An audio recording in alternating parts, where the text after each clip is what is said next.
और चलिए इसी पर चर्चा की शुरुआत करते हैं। खास मेहमान भी हमारे साथ जुड़ चुके हैं। मेजर जनरल राजन कोचर जी जुड़ चुके हैं, जो कि इंटरनेशनल अफेयर एक्सपर्ट हैं। अब्दुल रहमान जी भी जुड़ चुके हैं, जो कि पाक जर्नलिस्ट हैं। Major general doctor JK Bansal ji जुड़ चुके हैं, जो कि डिफेंस एक्सपर्ट हैं। और प्रफुल्ल सरदा जी भी जुड़ चुके हैं, जो कि पॉलिटिकल एनालिस्ट हैं। आप सभी का खैर मकदम हम करेंगे यहाँ पर। तो आपको बता दें कि हम इसी पर चर्चा करेंगे और हमारे साथ खास मेहमान इस वक्त जुड़ चुके हैं। एक बार फिर से आपका तारुफ करा देती हूं। कर्नल TP त्यागी जी हमारे साथ इस वक्त जुड़ चुके हैं, जो कि डिफेंस एक्सपर्ट है।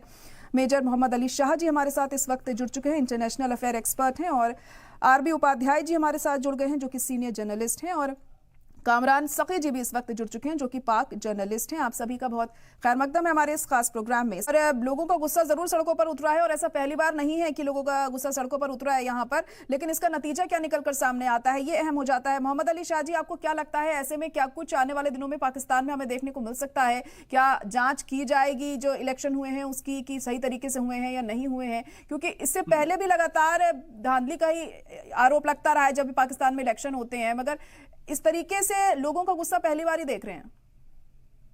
बिल्कुल जायरा जी, देखिए ये बहुत ही दिलचस्प बात है। और ये माफ कीजिएगा साहब, हमारे पाकिस्तान से भी भाई साहब वहां पे होंगे, वो मैं कोई वो नहीं कह, मगर ये बहुत दिलचस्प बात है कि ऐसा क्यों होता है। कि आपने गौर किया है जब पाकिस्तान के कोई भी अफेयर्स के बारे में डिस्कस करते हैं तो बहुत ही चटपटा हो जाता है, बहुत ही मनोरंजन आता है इसमें।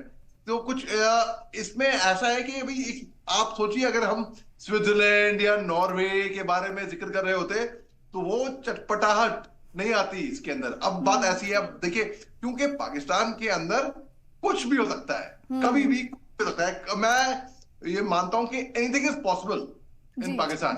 अब वहां के जो PTI लीडर हैं बैरिस्टर मोहम्मद अली सैफी, उन्होंने फ्राइडे को ही जो कल वो कह दिया था कि जो पार्टी है वो ऑपोजिशन पे बैठेगी सेंटर में, वो ओपोज करेगी, वो प्रोटेस्ट करेंगे।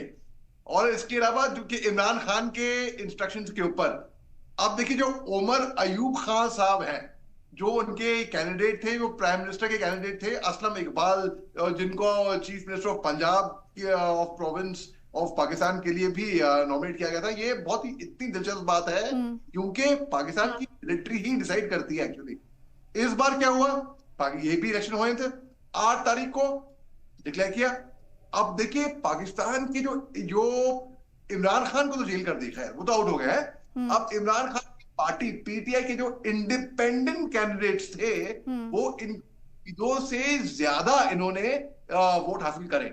अब लोग इसमें चौंकाना रह गए, इनको बिल्कुल उम्मीद नहीं थी कि ऐसा होने वाला है। हालांकि तय हो गया था, सब कुछ फिक्स करके, फिक्स मैच जो होता है ना, एक मैच फिक्सिंग उस टाइप से हो रखी थी। अब यहाँ पे तो शॉक हो गए, तो उन्होंने कहा थोड़ा हम डिले कर देते हैं। अब कुछ मेंबर हैं जो उन्होंने कहा कि PL नवाज की पार्टी के अंदर हम जाते हैं। तो ये दिलचस्प बात, ये चटपटी बात, जहां पे कुछ भी जहां पे इलेक्शन रिगिंग होती है, जहां पे बम धमाके हो सकते हैं, कुछ भी मुमकिन, मतलब कुछ भी आप बोलिए।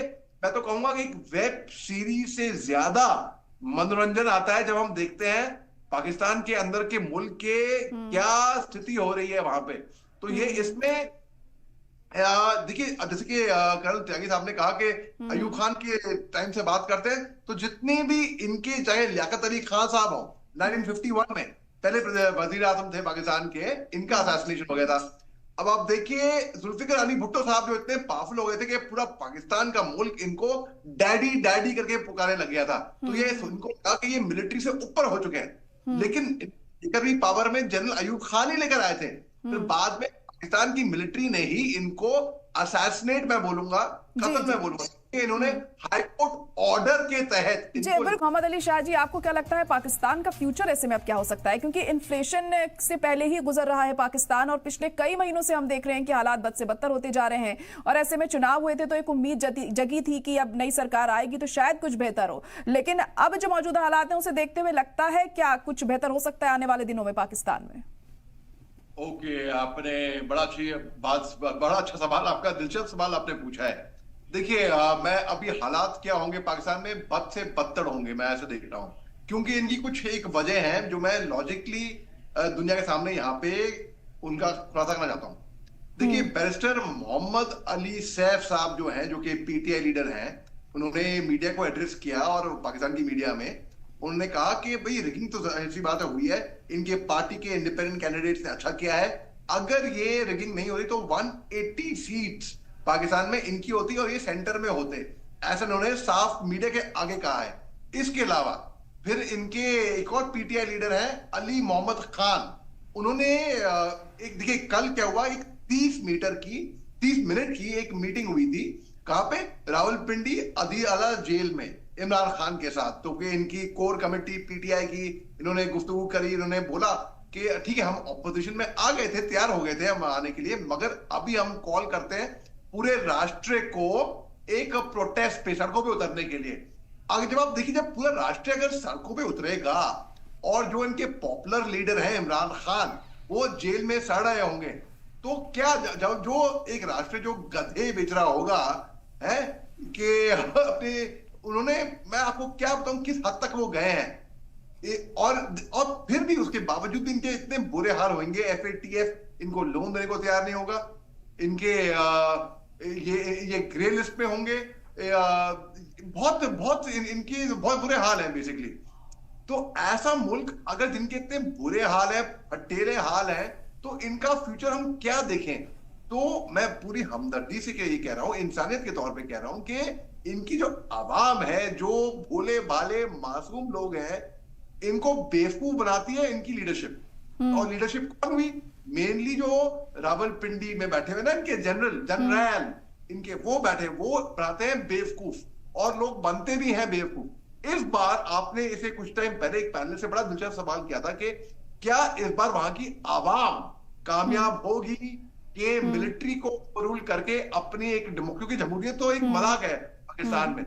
इमरान खान की मैं ये बात मैं जरूर दाग दूंगा कि इन्होंने पाकिस्तान की मिलिट्री को हेड ऑन लिया है।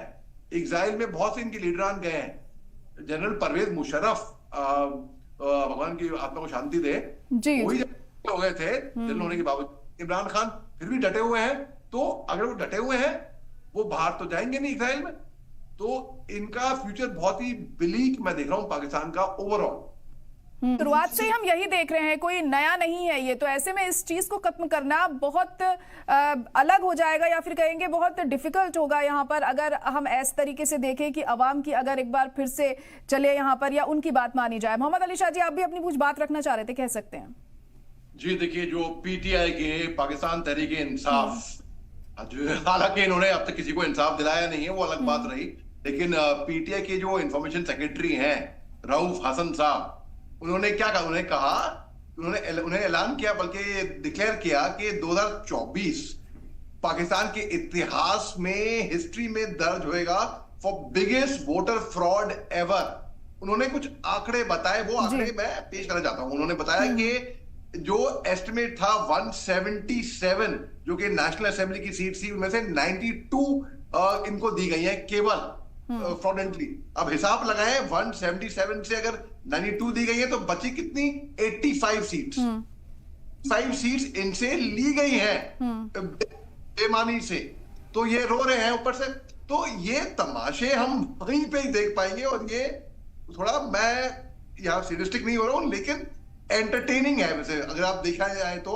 ये क्या तमाशे हो गए, अच्छा आज ये हो गया, कल हम एक और नई खबर क्या उठेंगे, पाकिस्तान में ये हो गया है, वो हो गया। शांति से नहीं रह सकते, मुझे समझ में नहीं आ रहा, क्या वहां की हवा में कुछ है, पानी में कुछ है, क्या प्रॉब्लम क्या है बेसिकली। मगर ठीक है, जो भी कर रहे हैं करें। फिर हसन ने भी, जो कि रऊफ हसन साहब हैं इनके, उन्होंने ये भी कहा बड़ा डिफरेंस हुआ है ना, जो सीटें इनको मिलनी चाहिए थी, जो सीटें इनसे ली गई हैं, और इस तरीके से वो पूरे नेशनल असेंबली के, प्रोविंशियल असेंबली की सीट्स में पूरा बहुत बड़ा घपला हुआ है, और ये ऐलान भी किया गया है। फिर उन्होंने बोला कि जो वोट्स रिजेक्ट करे गए हैं वो, और कुछ क्योंकि जो विक्ट्री का जो मार्जिन था वो इन्होंने अपनी पार करके विक्ट्री का मार्जिन इन्होंने हासिल किया था इनकी पार्टी ने। अब आप देखिए, क्योंकि पाकिस्तान की मिलिट्री जो कि रूस करती है, उन्होंने तो तय कर लिया है भैया, अब चाहे ये दीवार पे सिर फोड़े, चाहे ये सड़कों पे सिर फोड़े, चाहे गधे बेचे, इन्होंने तो तय कर लिया है कि इनके वजीर आजम कौन बनेंगे अगला। और जो मिलिट्री, मेरा ऐसा मानना है, अभी भी चाहे कुछ हो जाए, मिलिट्री का ही शासन वहां पे वापस आएगा। जी। पहले पैनलिस्ट ने एक बात बड़ी अच्छी कही है और मोहम्मद अली शाह ने फैसला लेना यहाँ पर जरूरी हो जाता है क्योंकि लोगों का गुस्सा भी लगातार बढ़ता जा रहा है। मोहम्मद अली शाह जी, अब किस तरह से समझा जाए कि कैसे हालात सुधरेंगे अब पाकिस्तान के, क्योंकि जैसे हम पहले भी बात कर रहे थे, आप बता रहे थे कि मुस्तकबिल बेहतर बिल्कुल भी नहीं नजर आ रहा है जो अभी सिचुएशन वहां पर बनी हुई है, और जैसे कि इतिहास गवाह है कि फौज की ही चलनी है इस बार भी। लेकिन जब आवाम सड़कों पर उतर आई है तो ऐसे में आपको नहीं लगता ऐसे में हालात आउट ऑफ कंट्रोल भी हो सकते हैं अगर जो लोग वहां पर आसानी से नहीं माने तो? जी जायरा जी, देखिए आपको मैं ऐसा समझाता हूँ कि हर कोई हमारे दर्शक समझ ले, कहीं पे भी बैठे हों, कोई भी किसी बैकग्राउंड से, देखिए मैं अगर बीमार हूं, मुझे अपना इलाज करवाना है तो मैं डॉक्टर के पास जाता हूं।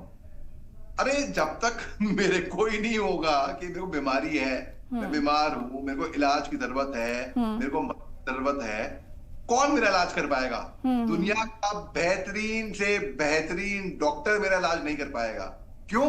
क्योंकि मैंने तो कहा नहीं, मैं बिल्कुल सही हूं, कोई बीमारी नहीं है मेरे को। तो यही प्रॉब्लम पाकिस्तान की है और इसीलिए ही ये नासुर है बेसिकली, और कोई भी इनकी प्रॉब्लम नहीं है। इनको ये अपने गिरबान में झांक के नहीं देखते। इनकी प्रॉब्लम क्या है बताऊं मैं आपको? इनकी प्रॉब्लम ये है कि इनको मतलब नहीं है कि इनके मुल्क में कितनी भूखमरी हो रही है, कितनी गरीबी फैल रही है, कितनी आवाम बम ब्लास्ट कर रही है, कितने लोग दहशतगर्दी उग्रवादी कर रहे हैं ना। इनको मतलब है कि भाई पड़ोसी की खिड़की पे क्या हो रहा है वहां पे मैं वहां पे जाके देखूं जी। इनको वो है इनका प्रॉब्लम। तो कब तक प्रॉब्लम सही होएगा, कैसे होएगा? ये तब तक नहीं होएगा जब तक ये खुद कबूल नहीं कर देंगे कि हाँ क्या प्रॉब्लम है, और जब ये प्रॉब्लम है तभी ये कुछ कर पाएंगे इसके बारे में। ये तो एक बहुत ही प्योर लॉजिक है। इनको समझाए कौन सुनेंगे किसी? ये अटल रहेगी इनकी सेना, जिनको मैं घुसपैठी या उग्रवादी से कम नहीं मानता हूं, क्योंकि मैंने फर्स्ट हैंड बॉर्डर पे डील किया हुआ है, मेरे को मालूम है कितना दम है इनमें, मुझको ये सब बारे में। ठीक है, हमने 30 मीटर के फासले पे थे हम इनसे, इनकी सेना से। तो आप देखिए जब इनकी सेना ही आपको निर्णय नहीं लेने देगी, आपकी डेमोक्रेसी जमहूरियत, या तो डिक्लेयर कर दो ना कि जमहूरियत है ही नहीं।